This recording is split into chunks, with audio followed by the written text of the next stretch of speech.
Good morning, everyone, or good afternoon, depending on where you are. Again, my name is Dave Cox. I'm the Regional Director of Scientific Partnerships here at Labster. Welcome to our sales presentation for the day. We're going to go over a little bit of what Labster is, about what we do, show you a little bit of the content, and then if you have any questions, please add them to the question section or add them to the chat, and then we'll move forward from there. Really, this presentation is about an introduction. Basically, we've done that. Kind of a short overview of Labster, talk a little bit about foolproofing your curriculum, and then we'll be happy to take questions and answers as best we can. So hopefully everyone can see the screen, but at a high level, Labster has virtual science labs that cover a wide variety of disciplines. A little background on us: we started out as an outreach project at the University of Copenhagen to help solve some of the challenges that our co-founder was seeing while he was teaching science courses. These challenges were things like knowledge gaps, or lab space was big, or students that were disengaged or really just not ready for the lab, or just really poor conceptual understanding. I'm sure that all of you have run across students at some point in time that you've experienced the same challenges. So I'm going to start the video here. The Labster platform contains at this point about 160 different simulations. You're seeing some of the graphics of the simulations in the video. So each of those simulations is a gamified case study that covers 1 to 2 lectures and 1 practical lab session, typically taking about half an hour to 45 minutes to complete. Each of the simulations is built around a storyline that links the abstract theory and techniques covered to real-world applications. So as a student, I would be required to complete every step that I would in a real lab or a real wet lab, but in doing so, I'd also learn the lab protocol. So instead of Labster just being a digitized version of a real lab, the platform allows me to learn in a way that's not possible in a real lab. There are certain labs that you can literally blow up the lab and you got to start all over again. That if you're in K-12 education, you probably don't want to blow up the lab unless you want to make the news that night. Long story short, instead of just being a simple digitized version, it's a real lab. Students are going to have to do all the techniques they're going to have to do in a real lab, except they're going to do it in a virtual setting. We incorporate cellular and molecular visualizations. We have multiple choice questions, the ability to change the variables, and finally, each of the simulations is graded. And the platform is, when it's integrated into your learning management system, we can take all the grades that the students have from their quizzes, and we can port that directly into your grade book. So that's really a high-level overview of what Labster is. From here, I'm going to shift over. I'm going to go to an area called the Faculty Resource Center. And you can have access to the Faculty Resource Center. Just reach out. We'll be more than happy to hook you up with this. But I'm going to talk about these 3 tabs. The first tab is the Getting Started tab. And the Getting Started tab is basically, it's a video that shows you what's in the Faculty Resource Center. I'm not going to run through the whole video here, but I would encourage you, once you do have access to the Faculty Resource Center, to take a look. The second tab is really the meat and potatoes, is what I like to call it. These are all of our simulations. All 150 plus simulations are here that you can take a look at. So what we've done is we've taken all the simulations and we put them in the complete course package. You can also take a look at the general biology, general organic, and for our high school customers, we have curated the content into these various different bundles: high school biology, high school chemistry, and high school physics. And then you also have access to all the other content. So if you're looking for an anatomy and physiology lab, then you can probably peek in here and take a look at that. I'm going to go to the high school biology because I work with high schools in Florida, and these are the core simulations that we have.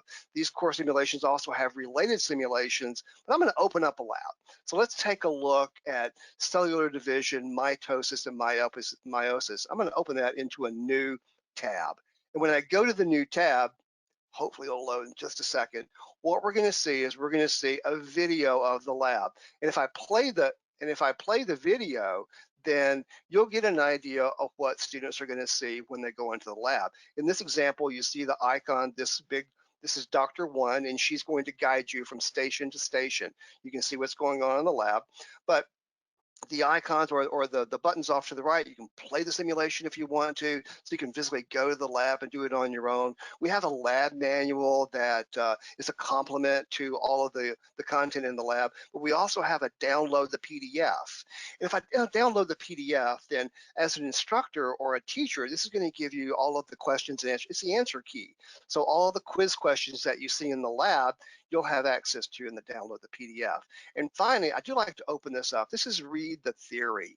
And so when you go to read the theory, this is really what's being taught in the lab. You can say I'm highlighting what's being taught in this particular lab. And then also it's mapped back to OpenStax. So this is a really good way for you to take a quick look and see what's being taught in the lab and where is this being mapped back to. Sometimes you may find another book series there, but for the most part, we map a lot of our content back to OpenStax. You can tell going through the lab, you're going to have to put on a lab coat, you're going to have to put a glove on, and then you're going to go through all the protocols that you would in any normal lab. Again, Dr. One is the icon or the instructor in this lab, and she's always with you. She reads all the content to students, so they know exactly what to do. And then you have a lab pad that's down to the left here, and in the lab pad, it'll have the theory about what's happening, so you can get a very good idea of these are the questions. You can go to the theory and the media and the mission. So really good, simple, easy way to get into a 3D virtual lab, excuse me, and get your students working in the Labster platform. So I'm going to move back to the slideshow for a minute and talk a little bit more about what Labster is. I'm going to move on to the next slide. I'm going to, let's see, go next. So Labster works closely with the organizations you see on the screen, the Next Generation Science Standards, NGSS, AP for our college board, and then the IP standards. So if we have college friends that are on the board, we also, we have, I presume they have different correlations for colleges, but you'll be able to take the NGSS standards if you're in K-12 or the Advanced Placement Standards and use that with your students. And then and you saw on the faculty resource page, I mean, we have a lot of content that can fit with your core science courses. The good news is that we don't have to just stay in those set packages. You can venture out and you can find simulations that may work best for your particular lab or your students. So as you look through the Faculty Resource Center, I suggest you look at the core simulations, the one for biology, chemistry, and physics, but don't be bashful about venturing out into the anatomy and physiology or other course matters that we might have. And then, you know, we have our catalog of content's got about 150 simulations right now, but we don't limit you just to those basic science courses. Any course that your school could use Labster and create their own custom set of labs to fit into their needs. And then we have elective courses, again, like microbiology or anatomy and physiology or organic chemistry, then you'll probably find content for those as well. So, and we have a few safety simulations that really work well to help reinforce safety concepts in the lab. And I think many of those safety simulations are already open, or an ACE simulation is open on our website for you to take a look at. And then, you know, one question we always get is, how do I get my students to access this platform? How do I get teachers to be able to have access to this? So I want to take a minute and cover that. Labster can be accessed from any online resource, whether from a laptop or a desktop computer. Unfortunately, at this point, we don't work with tablets, but we're working feverishly to correct that, and we hope to have something maybe in the near future. Once everything is set up on our end, students are able to access the platform from anywhere, anytime they have a high-speed internet access, whether that's at home or in the classroom or at the library. As long as students have a computer with internet access, then they can use the Labster platform. They don't need to download any plugins either. So we don't use Flash. So with all you need is a computer and a high-speed internet and an updated browser. Typically, the setup can be done within about 2 weeks or so, and then you have the option of how you want your students to access the information. As I mentioned earlier, we can link up with your LMS, so if you use Google Classroom or you use Blackboard or Canvas or Moodle, then we can do a direct connection from our platform to that platform, and all of the grading information and the test information, the quiz information can be ported directly back into the teacher's grade book. So then we can pull all those grades over. And then you can, or if you wanted to, you can choose to have students access the platform directly from labster.com. And there's a dashboard that we have there. The next slide is really, this is something I wanted to cover because the data behind Labster is very powerful and it has a great impact on students. This is a test or uh, uh, I'm losing the words. This is a study we conducted. There you go. Study we conducted with BMC Medicine that focused on the knowledge and motivation and self-efficacy of students at all levels. And the most significant impacts was for low students in the lower quartiles, but you can even see that students in the upper quartiles are also being moved. So the impact of the Labster platform is very powerful for students, regardless of where they come into the platform and start using the content. And then, to wrap things up and to kind of summarize where we are, the simulations are designed so that students can have a real experience that they would have in a real wet lab. But each of these is based upon a real life scenario to give students contextual understanding. I mean, the pedagogy behind Labster has been proven effective in about 15 or 16 different peer research papers. The animations give students the ability to see things they wouldn't see in a real lab. And then the ability to create questions and have those, that have students make mistakes. Students really learn the why about the how. And that's kind of an overview or a high level view of Labster. I do want to move back to an area in the Faculty Resource Center, and I want to talk a little bit about more of what you see here.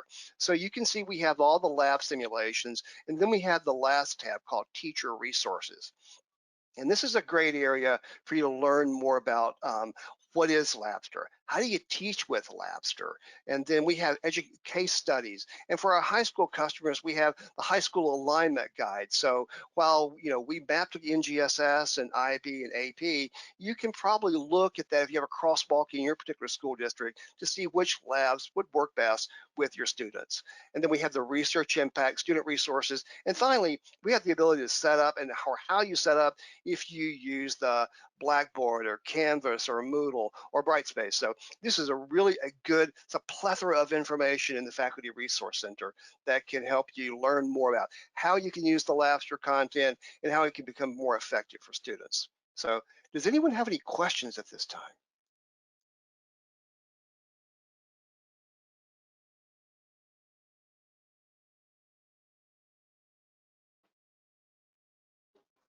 There looks like there's a lot of questions in the question tab, so I can kind of fire them off, Dave, if you'd like to answer it. Hi guys, the voice here behind the curtains. My name is Sean.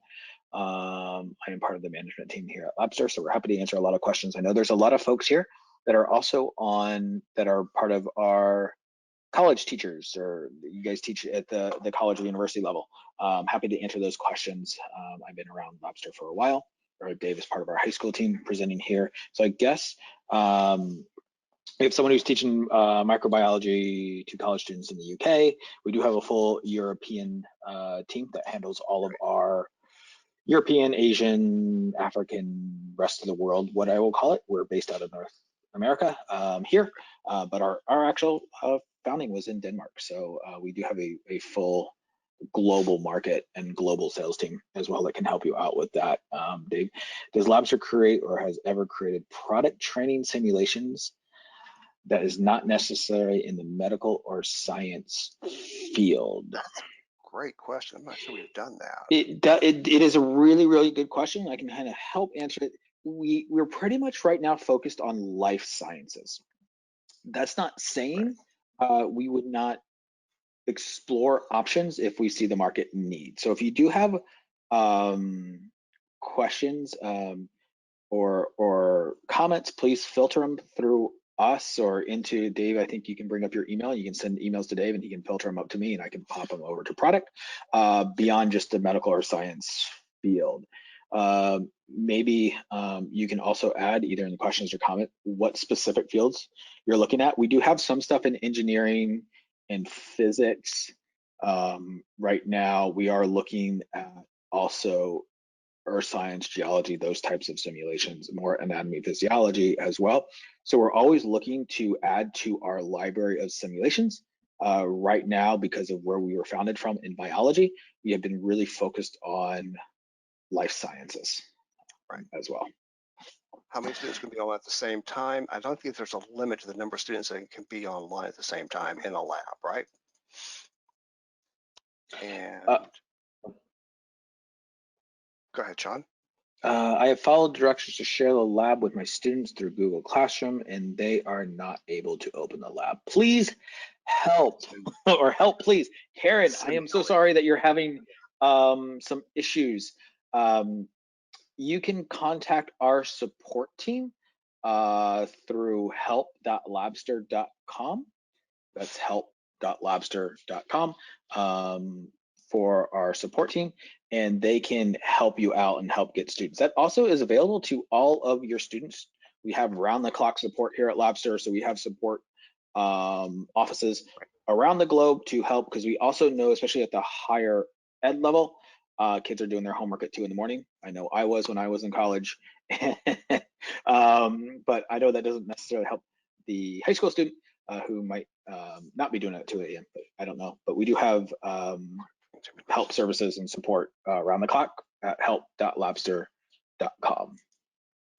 Can't hear. I teach Gen Bio labs for CSU San Marcos and coordinate with other labs sections. Okay, that's just a comment. I'm sorry you can't hear. It looked like everything worked, but we will have a recording that we will send out to everybody. So if you couldn't hear, we will send the recording out to everyone. So I do apologize. Teaching physical, metallurgy, do you have labs? Metal testings, heat treatment, forging. No, the short answer is no. That's really cool, because I think I love the show Forged and Fire.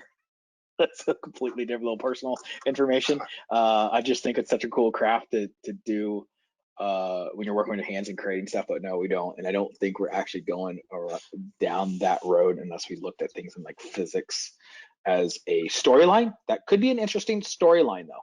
I will bring that up to our product team as a storyline. Can students do projects within labs, or is it more focused on the practical aspects? I would say it's more focused on the practical aspects of certain procedures rather than projects.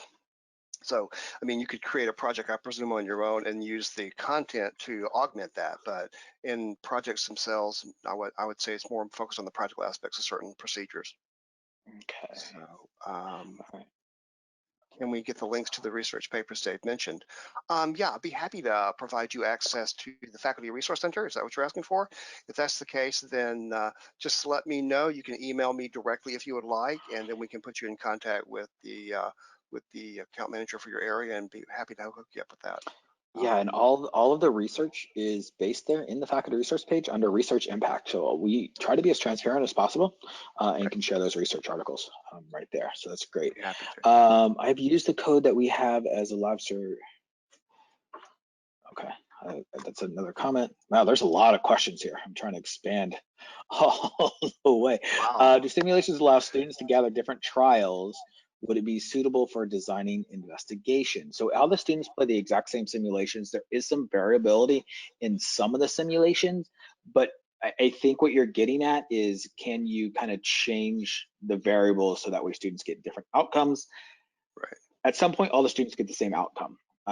It would be a logistical, I think, nightmare on the architecture side of the simulations to create such variables in the simulation. It is something we are looking at for more customizable simulations for the future, potentially, as well as this has always been a request for a feature for students to have different outcomes through their different trials and gathering data, because that's more realistic in science than a cookie cutter approach. We try not to make it as cookie cutter with our simulations, but sometimes technological coding affects what we can and can't do. It's really Labster's designed to give students a resource to try out things before doing them in a wet lab. It's never been about a replacement for a wet lab. It's been about an enhancement as a pre-lab exercise or post-lab exercise to a wet lab. I see one here is about does we offer English or also Spanish. We have some labs in Spanish. We're looking to expand upon that. But if you reach out, you can send me an email, and then we can talk more in depth about which labs are in Spanish, and we can make sure you're connected to the right account manager here to show you which labs are in Spanish and other languages. Yep, and that is a big undertaking for our product team this year, is to have all the labs in multiple language, including Spanish, French, Italian, German, and some other languages. Yeah, so that is a big undertaking that our product team is taking on for this calendar year. When it comes to pricing, we can certainly work with you on a pricing model, but it's going to be based upon what institution you are, that kind of thing. So it's kind of a hard question to answer about pricing, but you can send an email to us. We'll be happy to forward that to the right person, and they can have a pricing conversation with you. Okay. Karen has last, but she was looking for information on a dashboard. So when you use Labster, you do have a teacher dashboard. It's really, really cool, where you can actually see the students' grades and see how long it took them to complete the simulations, etc. If we are integrated right there in Canvas, Blackboard, or your learning management system, it's all in your learning management system dashboard. If you're integrated through Labster Direct or Google Classroom, we have another dashboard that shows you all that information. So you actually have full transparency on what the students are doing. It's really, really cool. But you also get a dedicated customer success manager once you become a customer that can also help you if you have trouble finding it or want to know how to best utilize that tool. We have help for you to make sure that you are utilizing the tool to the best of your ability and for your specific need. Todd asked about the core simulations for physics and wanted me to pull those up. So these are the simulations for the physics. Hopefully, Todd, you can take a look at those. And then let's see, this is your project. Yep. Access to Labster. We answered that question. We will get you access to faculty resource page. You will get, after this call, we'll set you guys up with the account manager in your area to get you access as well. Perfect. Yeah. Oh, they couldn't hear me on that end. Sorry about that. Oh no, it's all right. We answered the projects of Labster. I'm just trying to delete these as well from a question standpoint so that we're not duplicating. I think we answered the projects, but just yeah, here's one about if it's possible to have access to the lab to try to see if it works. Yeah, just send us an email and we can hook you up again with your account manager, and they can provide you a code that can get you into a lab if you want to use it with students. But yeah, just send us an email real quick and we can get it routed to the right location. Pricing model you went over. It's specific to, you would need a license depending upon how we set it up, whether you're university, college, high school, or the type of school institution that you're at. There is different pricing models, basically either per student or per full university or full site or institution. And then we can go from there, but we can put you in touch with the account manager to discuss pricing options as well. You pull a list of physics. Did you pull physics? I did. I put physics on the screen. This is the microbiology that Nicola asked about. So these are the core simulations of microbiology. And then down below, we have the related simulations. Hopefully you can take a snapshot of that on your end. And again, if you reach out, we can hook you up with access to the Faculty Resource Center, and you can have access to all these labs to play on your own. Yeah. Chris, I'm sorry you're having trouble hearing. Can you hear me? This is Sean. Okay, because I can hear Dave fine. That's odd. Labs, student watches and learns. We'll be sending out the recording as well of this as well, and make sure if you have any questions, you can contact us and we'll do that for you.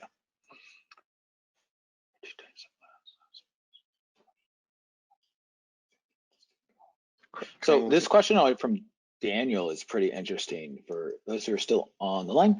Sounds like there are two types of labs: lab simulations, the student watches and learns, and lab conducting by the student, where the student follows a manual and must complete the lab. So Labster is designed as the latter. So there are no just videos for the students to watch and try to learn and absorb information. It is very interactive and plays like a video game. In the faculty resource page, as Dave is showing you, there is a video that instructors can watch if they just want to watch one of our faculty members play through the lab. It's just a lab preview or playback. But there's a little green button that says play simulation, and that is what the student would experience. The student actually walks through a storyline that invokes different lab techniques, processes, protocols that you would find in the wet lab, and then takes them through. It's guided. where the students do follow along the storyline, but they would be collecting samples in the virtual space. They would be manipulating those samples, and then they would be reviewing the outcomes. And depending upon the simulations, some are very conceptual based, which are most of our simulations, but some of them are also very technique based. So for instance, a lot of students before they go into higher ed or a college level biology class or chemistry class have never used a titration station or a micropipette, let's say. We do have a lot of technique based simulations where it gets folks hands on without necessarily getting them hands on.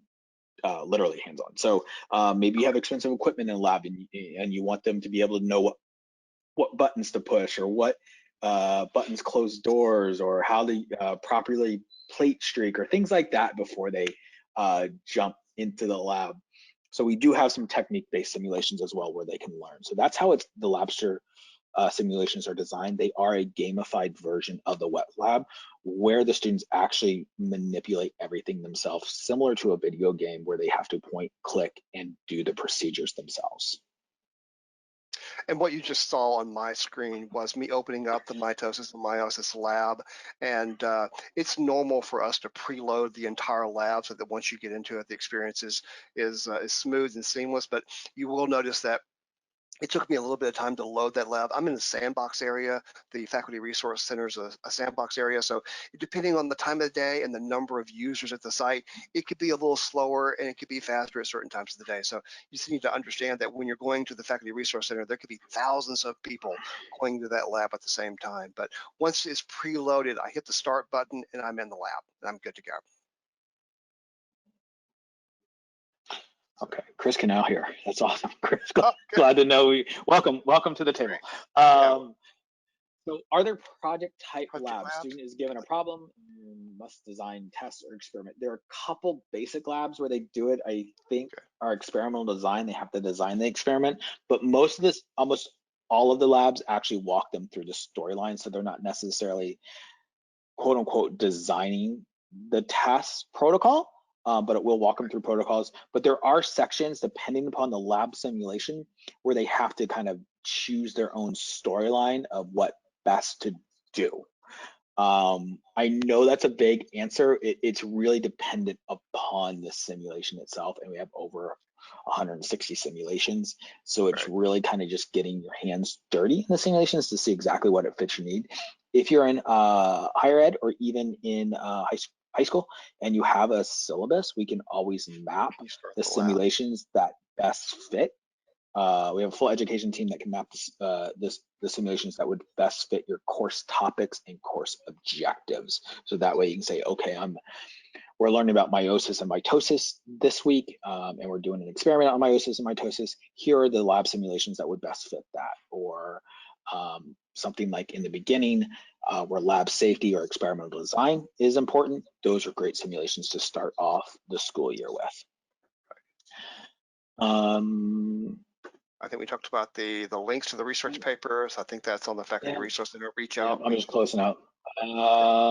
Yep, there's 2 more questions I have here because I've deleted everything that hasn't shown up. Could you say something about VR and headsets? So we have actually discontinued VR, and I know that's a little disappointing for a lot of folks. The one thing is we were working on the Google Daydream headset, and we had a full partnership with Google, and it was amazing to actually experience the lab in VR through the Google Daydream. And that was the only headset we were working on because of that partnership. Well, Google has since dissolved the partnership with the Daydream headset and are no longer supporting the Daydream headset. We also found that many folks do not actually have VR headsets, and so it has been taking off the plate as a priority, and we have for now discontinued work in what we would call a VR headset. Everyone always asks about gaming headsets, things like that. So like if you're talking about your HTC Vive or your Oculus or those types of things where you have multiple paddles, the challenge with Labster was really designed to use a mouse click and point and click. So the challenge with VR headsets is every single one of those buttons and movements has to be assigned to an event inside of the game. it was just going to be way too much since how simple Labster was. That's why the Google Daydream, because it just had a clicker, was such a great partnership to develop. So right now VR has been tabled as we see, but we do work on all PCs or Macs. We are working on solutions for tablets. So anything that is a PC based, so that you can pull up Google Chrome or Firefox on, those are the two preferred methodologies of accessing the Labster platform. Those are the two browsers. Yep. Can you start a lab? I know Dave started a lab. I did. Yeah, I can resume the lab. It plays loudly in my ear. You may or may not be able to hear that. Okay, but it plays. So this is the lab pad, and then I'm going to continue. You can see on the lab pad we have theory and media and mission. It's just continuing to tell me that we're going to continue to use the lab pad, and then it's going to show me if you've not been to a lab yet. It's going to ask me, is this your first time playing a simulation? Walk me through the features of the lab pad, but we know how that works, so we're going to go ahead and move. And then from here, we're good to go. Dr. One tells us we have a thumbs up. I can move over. You see the icon of the arrow. Don't click on the arrow. Just click and hold and move the screen over, and that works much better. So because you're in a 3D environment, so get a lab coat, put a lab coat on, and then scroll down, and then or move down and get a glove, and then from there you can move over, I think, to this lab. So, and then you can take a look at the microscope, the diagrams. There's no diagrams yet, but yeah, if you want to play through that a little bit more, I can help answer. She's telling me what to do and I'm not doing it. That she's talking to me at the top. So, but that's good. That's a good example of what's going on in a lab. Then here's a question that pops up. And the way the questions work are, if students get the question right the first time, they get 10 points. They get it right the second time, they get 8. And then third time, they get 6. So you can see how those numbers are working. And then at the end of the lab, we'll move all that data straight into your grade book so that you'll know how they performed in each of the labs and what their answers were. So if I think that's wrong, so continue. I think it's preservation. Yes, precisely, and continue. So, and then you can put the lab pad away, and you're back in the lab again. Yeah, I'm going to exit out the lab so I can. This is one fancy lab. You're right. I wish I had science labs like this in college. I wish I had Labster in college, because I remember there's some topics. I have a degree in kinesiology that I was confused about, and I wish I had another tool because I'm a very visual learner. Ongoing costs, yes, there is a licensing fee, depending upon if you're at a university or a high school, and how it's set up. At universities and colleges, we also can look at student purchase models, so they can purchase Labster as if they were purchasing any other resource for a class, say a book, safety glass from the bookstore. So depending on where you're teaching at, there's a couple different options there. And then Daniel says, maybe I missed it. What is the eye hovering in the lab, and what does it do? The all-seeing eye. That's our Dr. One. That is our lab assistant. She is the one that is coaching us through. You can actually click on her. She'll tell you a joke. She is our virtual lab coach and partner and instructor inside the virtual lab. She has taught millions of students. I think 400 years old, I think. Is that right? Yeah, I don't know. She's something. Crazy. It's crazy. She's taught over 3 million students this year, and she needs a vacation. It's a pretty fancy lab. You're right. It is a pretty fancy lab, so it's good. I think that's all the questions. Good. Again, if you like more information, please reach out to either me. I'll put my contact information back on the screen. Dave.Cox at labster.com. I can help route you to the right person. And thank you. Any other questions?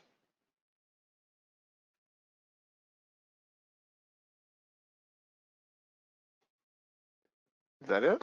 Okay, good. Sounds great. Well, you guys have a great, wonderful day. Appreciate you guys jumping on. From all of us here at Labster, if you have any questions, please do not hesitate to ask. We're always willing to help answer any of those questions and help you out as we move forward through 2021. Thank you very much for your time. Have a great afternoon. Thank you, or good morning.